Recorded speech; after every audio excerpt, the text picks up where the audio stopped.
ഇനി ഗ്യാസിനെ കുറിച്ച് ആശങ്ക വേണ്ട. പാചകവാതകമാണ് കേട്ടോ ഉദ്ദേശിച്ചത്. പാചകവാതകവുമായി ബന്ധപ്പെട്ട ആശങ്കകൾക്ക് ഏകദേശം വിരാമമായിക്കൊണ്ടിരിക്കുകയാണ്. ആളുകൾ പരിഭ്രാന്തരായി കൂട്ടത്തോടെ ഗ്യാസ് ബുക്ക് ചെയ്യുന്നതാണ് ഷോർട്ടേജ് ഉണ്ടാകാൻ കാരണം. 25,000 ഏജൻസികളിലേക്ക് 50 ലക്ഷം ബുക്കിംഗാണ് അനുവദനീയം. പക്ഷേ ഇപ്പോൾ ഈ യുദ്ധം വന്നതോടുകൂടി പേടിച്ചിട്ട് ആളുകൾ 75 ലക്ഷം പേരൊക്കെയാണ് ബുക്ക് ചെയ്യുന്നത്. ഏറ്റവും അത്യാവശ്യമുള്ളവർ മാത്രം ബുക്ക് ചെയ്ത് ഗ്യാസ് എടുക്കാൻ ശ്രമിക്കുക. മറ്റുള്ളവർക്കും ഈ സിലിണ്ടർ ആവശ്യമുള്ളതാണല്ലോ. പാചകവാതകം കൊണ്ട് മാത്രം കഴിച്ചു കൂട്ടുന്ന ആളുകളുണ്ട്. പ്രത്യേകിച്ച് അടുക്കളകളൊന്നുമില്ലാത്ത ഫ്ലാറ്റുകളിൽ താമസിക്കുന്നവർ, വിറക് ശേഖരിക്കാനോ അടുപ്പ് കത്തിക്കാനോ നിവൃത്തിയില്ലാത്ത ഒരുപാട് പേരുണ്ട്. അങ്ങനെയുള്ള അത്യാവശ്യക്കാർക്ക് വേണ്ടി ആവശ്യക്കാർ വഴിമാറി കൊടുക്കുക എന്ന് പറയാൻ കഴിയും. 93,000 മെട്രിക് ടൺ പാചകവാതകവുമായി ഇന്ത്യയുടെ ശിവാലിക്കും നന്ദാദേവിയെല്ലാം ഹോർമൂസ് കടലിടുക്ക് കടന്നു കഴിഞ്ഞു. അതും നാവികസേനയുടെ അകമ്പടി ഇല്ലാതെയാണ് ഇറാൻ കടത്തിവിട്ടിരിക്കുന്നത്. ഇറാൻ ശരിക്കും പേടിച്ചിട്ടാണ് കടത്തിവിട്ടതെന്ന് പറയാം. ദൈവത്തിൻ്റെ കരങ്ങൾ പ്രവർത്തിച്ചതായിരിക്കാം. ഇന്ത്യയിലെ നീതിമാന്മാരുടെ പ്രാർത്ഥന കേട്ടു.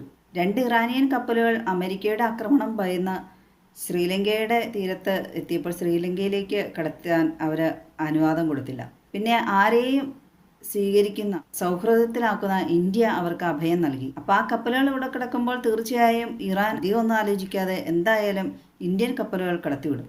മാത്രമല്ല ഒരുപാട് വെച്ചു ഇറാൻ്റെ ചാർട്ടേഡ് വിമാനത്തിൽ ഇറാനിയൻ പൗരന്മാരെ 3 പേരെ കൊണ്ടുപോയിട്ടുമുണ്ട്. ഇനി ബാക്കിയുള്ള ഈ കപ്പലുകൾ കടത്തിവിടണമല്ലോ ഇറാനിലേക്ക്. ഇന്ത്യ എല്ലാവരുമായിട്ട് സൗഹൃദം മാത്രം കാത്തു സൂക്ഷിക്കുന്ന രാജ്യമായതുകൊണ്ട് അവർക്ക് ഇന്ത്യയോട് ഒരു വിശ്വാസവും തോന്നി. ശക്തനായ ഒരു ഭരണാധികാരി തന്നെയാണ് ലോകരാജ്യങ്ങൾക്ക് മുമ്പിൽ നമുക്കുള്ളത്. അദ്ദേഹം എന്തായാലും നമുക്ക് അത്യാവശ്യം ഇന്ത്യൻ ജനതയ്ക്ക് ജീവിച്ചു പോകേണ്ടുന്ന വസ്തുക്കൾ അത് ഇറക്കുമതി ചെയ്യുന്നത് എങ്ങനെയായാലും അദ്ദേഹം എത്തിക്കാൻ ശ്രമിക്കും. അതിൻ്റെ ഒരു ഭാഗം തന്നെയാണല്ലോ ഏറ്റവും അത്യാവശ്യ ഘടകമായ LPG എത്തിക്കുന്നത്. തിങ്കൾ ചൊവ്വ ദിവസങ്ങളിലായി അത് ഇന്ത്യൻ തീരത്ത് അണയും എന്നാണ് കപ്പലുകൾ. ആ സൗഹൃദപരമായ ഇടപെടൽ തന്നെയാണ് രാജതന്ത്രം എന്നോ നമ്മുടെ ഇന്ത്യക്കാരുടെ ആ ആതിഥേയ മനോഭാവം എന്നോ എന്തു വേണമെങ്കിലും വിശേഷിപ്പിക്കാം. ഗൾഫ് ഓഫ് ഒമാൻ കഴിയുമ്പോൾ ഇന്ത്യൻ കപ്പലുകൾക്ക് ഇന്ത്യൻ നാവികസേന അകമ്പടി സേവിക്കുന്നതായിരിക്കും.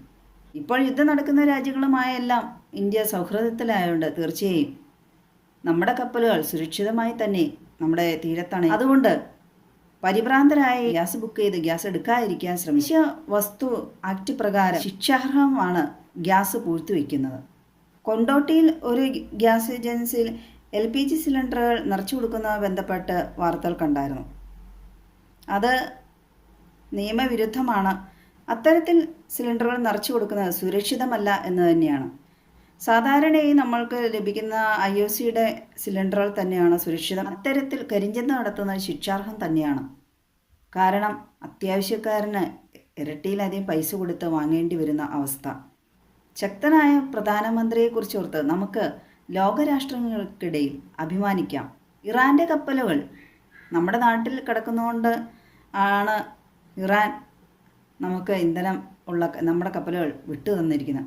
ഇന്ത്യയുടെ 22 കപ്പലുകൾ കൂടി വിട്ടുകിട്ടാനുണ്ട്. നമ്മുടെ നാട്ടിലുള്ള ഇറാൻ്റെ 2 കപ്പലുകൾ വിട്ട് കിട്ടിക്കഴിയുമ്പോൾ ഇറാൻ ഇനി വേറെ എന്തെങ്കിലും ഉപാധികൾ വെക്കാതിരുന്നാൽ കൊള്ളാമായിരുന്നു. ഇപ്പോൾ ഗ്യാസ് ബുക്ക് ചെയ്യുന്നവർക്ക്, നഗരപ്രദേശങ്ങളിലുള്ളവർക്ക് 45 ദിവസം കഴിഞ്ഞ് സിലിണ്ടർ ലഭ്യമാകും. എല്ലാ രാജ്യക്കാർക്കും അവരവരുടെ പൗരന്മാരാണല്ലോ വലുത്. പൗരന്മാരില്ലെങ്കിൽ പിന്നെ രാജ്യവുമില്ലല്ലോ.